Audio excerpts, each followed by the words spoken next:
The number of people killed with a knife in England and Wales has reached its highest level since records began 76 years ago. That's according to the Office for National Statistics. The areas worst affected were the West Midlands, London, Greater Manchester and Cleveland. I am delighted to be joined by Norman Brennan, a former police officer who served for over 30 years and a prominent campaigner on issues pertaining to law and order. Thank you very much indeed, Norman, for joining us this morning. I mean, these numbers are staggering, the number of fatalities at the hands of a knife. What do you think the causes are for this rise? Well, there's many causes, but the first point I'd like to make clear is that these were foreseeable, predictable and preventable. As a serving police officer myself, I was stabbed in the chest by an armed burglar, had a devastating effect on my life, and I realised the devastation of knife crime. So on the 13th of December 2004, along with people like Damilola Taylor's father and many other families affected by knife crime, I went to number 10 Downing Street in full uniform, something police officers don't do, wrote a letter to the Queen and every MP and told them that I predicted that knife crime would become an epidemic if it wasn't effectively dealt with. Many people listened, nobody acted. What are we talking about almost 20 years on? Knife crime out of control on the streets of Britain.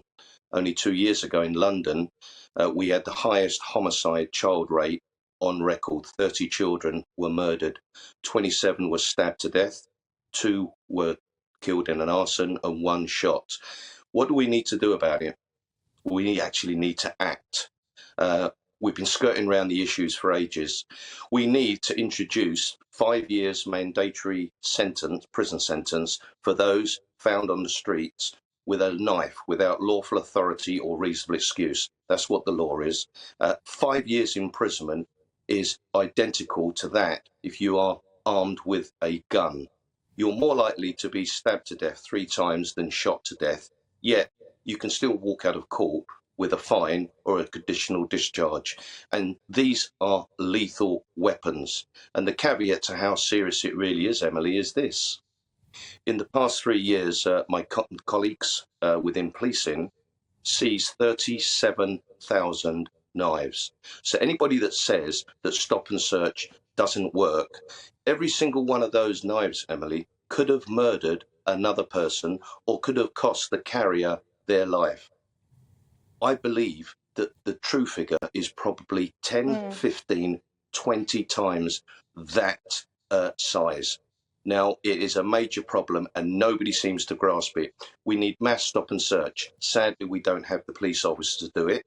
We get criticised, or certainly the police get criticised by some sections of the community, but it's often the families within those communities that are pleading in mortuaries with their child lying dead on a mortuary slab 2 meters away that plead and fall into the arms bereft of police officers, praying and pleading that we do all we can. Well, if the police do the best that they can, but the judiciary don't play their part, I'm afraid it's a circle we just don't seem to be able to break.